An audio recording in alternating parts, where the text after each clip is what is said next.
Halo teman-teman, perkenalkan saya Komang Yudi Utama dari Universitas Pendidikan Ganesha, Prodi Sistem Informasi. Bagaimana kabar teman-teman semua? Saya harap teman-teman dalam keadaan sehat dan bisa menjaga kondisi dengan baik. Oke, sekarang saya akan membuat video untuk membuat jaringan sederhana pada aplikasi atau software paket tracer. Oke, lanjut saja, kita akan buka aplikasinya. Jadi software Cisco Packet Tracer yang saya gunakan yakni versi 6.2. Teman-teman bisa download di halaman website pada browser yang teman-teman miliki. Jadi ini merupakan dashboard atau tampilan halamannya, di mana kita akan membuat jaringan sederhana di sini. Nah, untuk skemanya, jadi kita perlu pertama router, 1 server, kemudian 3 switch, di mana 3 switch tersebut masing-masing akan terkoneksi 3 PC. Oke, yang pertama kita akan pilih router dulu. Jadi ini merupakan bagian untuk memilih tipe-tipe router. Teman-teman bisa klik, kemudian pilih jenis router yang mau teman-teman pakai. Kemudian kita akan pilih server. Klik di sini, kemudian pilih server. Oke, selanjutnya kita akan menggunakan 3 PC.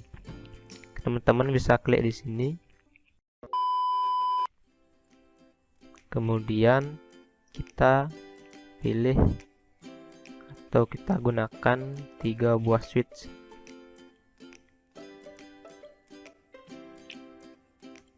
Oke, kita rapikan dulu. Nah, selanjutnya dari masing-masing switch ini akan terkoneksi pada masing-masing 3 buah PC. Teman-teman bisa klik di sini, kemudian pilih PC 1, PC 2, PC 3, kemudian PC 4, PC 5, PC 6 pada switch kedua. Kemudian yang terakhir yaitu PC ke-7 pada switch ketiga. Nah, jadi agak berantakan ya. Saya atur dulu agar tampilannya lebih simple dan juga enak dilihat. Oke, jadi sudah lumayan rapi. Kita akan koneksikan semua device ini dengan menggunakan kabel.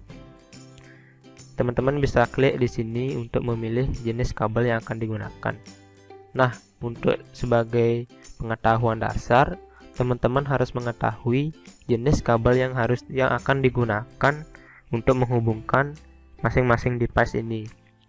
Akan tetapi, pada software ini juga terdapat otomatisasi, yaitu teman-teman bisa klik fitur ini, kemudian select pada port device 1 dengan device yang lain. Nah, jadi kabel yang digunakan akan otomatis terselect gitu. Jadi teman-teman nggak usah ataupun nggak perlu bingung kabel apa yang harus dipakai. Ini bisa digunakan jika teman-teman membuat sebuah jaringan dalam skala yang besar. Jadi biar semua dalam keadaan pasti gitu. Selanjutnya saya akan hubungkan PC yang lain menggunakan fitur ini.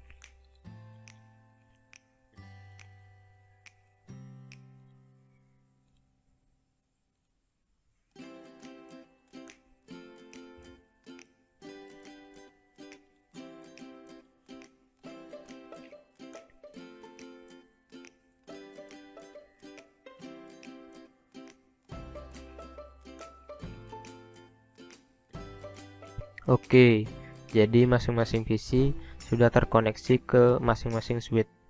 Selanjutnya saya akan koneksikan router dengan switch, kemudian lanjut perangkat server dengan sebuah switch. Kita gunakan fitur ini juga.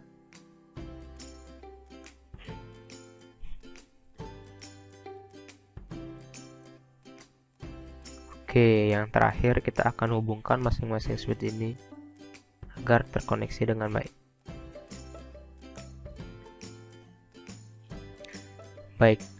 Jadi semua perangkat sudah terhubung dengan perangkat yang lain menggunakan kabel. Selanjutnya kita akan isi IP pada masing-masing perangkat agar perangkat mampu atau dapat berkomunikasi satu sama lain. Saya mulai dulu pada PC pertama. Kita klik desktop, kemudian IP configuration. Nah, di sini ada dua teknik pengisian IP, ada DHCP dan static. DHCP ini merupakan pengisian IP secara otomatis. Kemudian ada static, yaitu pengisian IP secara manual. Dan di sini saya akan mengisi IP pada semua perangkat menggunakan teknik static atau manual.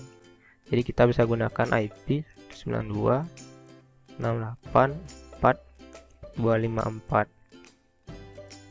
Oke, kemudian kita gunakan subnet max 255.255.255.0. Nah, maksud dari subnet max ini merupakan berapa banyak nanti sebuah perangkat ataupun device yang lain menggunakan IP dalam satu network yang sama. Jadi, jika kita menggunakan subnet max ini, maka device yang bisa terhubung menggunakan IP dalam network yang sama yaitu sebanyak 254 perangkat gitu. Jadi nanti teman-teman bisa sesuaikan agar IP-nya bisa dimaksimalkan dan juga nanti pada saat mengecek ataupun mengeping tidak ada delay ataupun delay itu bisa diminimalisir gitu. Selanjutnya kita setting default gateway. Nah, kita gunakan 4.1 di mana ini akan menjadi pintu keluar masuk semua data yang akan saling bertukar pesan gitu. Oke, selanjutnya saya akan isi IP di masing-masing PC dengan IP dalam satu network yang sama.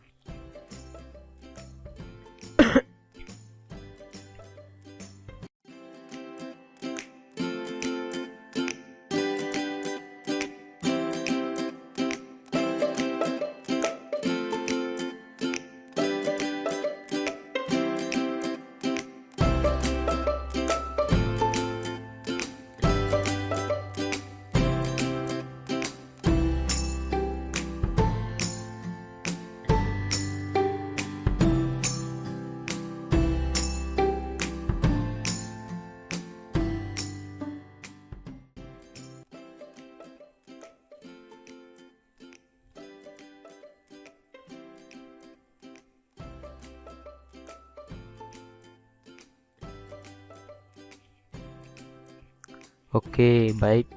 Jadi di sini semua PC sudah memiliki IP-nya masing-masing.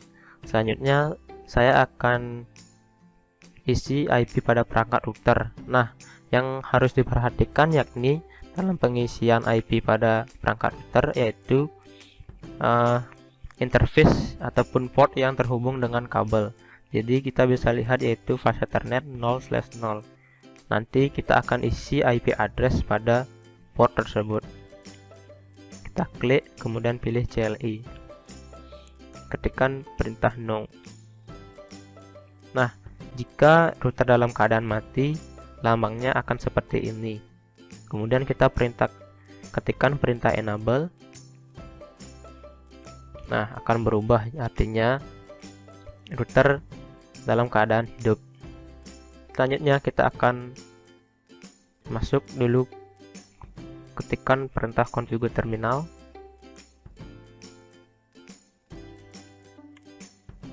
Kemudian pilih interface yang akan kita isi IP.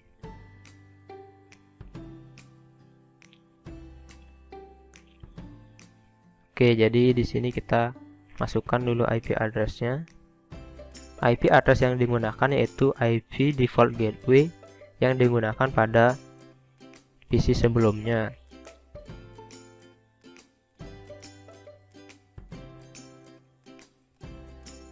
dengan subnet max 255.0.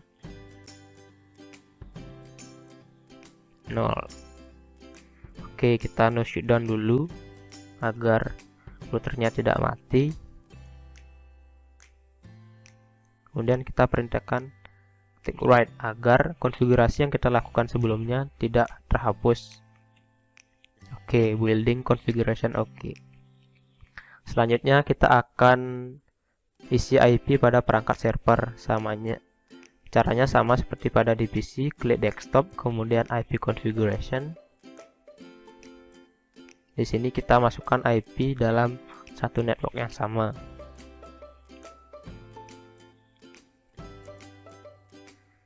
Default gateway-nya sama dengan default gateway pada PC yang lain. Oke, jadi sudah semua terisi IP. Kita coba untuk mengirim pesan antara PC 1 dengan PC yang paling ujung.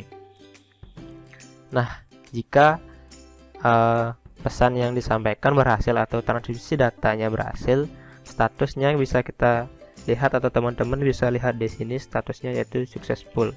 Artinya semua terkoneksi dalam keadaan yang baik. Sekarang kita coba dulu dari router ke server. Nah, kita refresh saja. Oke. Dari router ke server juga sudah mau. Nah, ada teknik lain dalam menguji coba koneksi dengan device tujuan.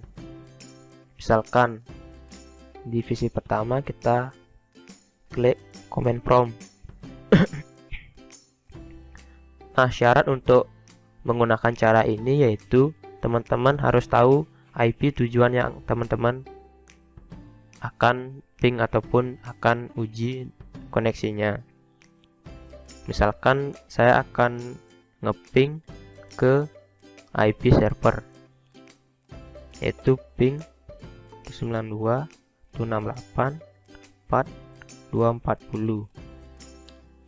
Oke, jadi ini merupakan tampilan jika koneksinya mau berjalan dan bisa terhubung dengan baik.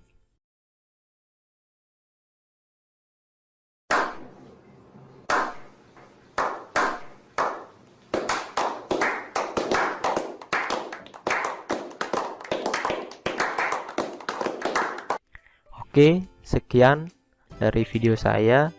Semoga teman-teman paham dengan penjelasan saya, dan mohon maaf jika ada salah kata ataupun salah penyampaian. Mudah-mudahan video ini bermanfaat untuk teman-teman ke depannya.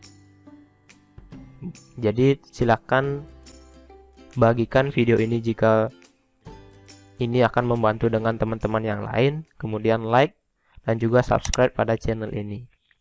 Sekian dan terima kasih.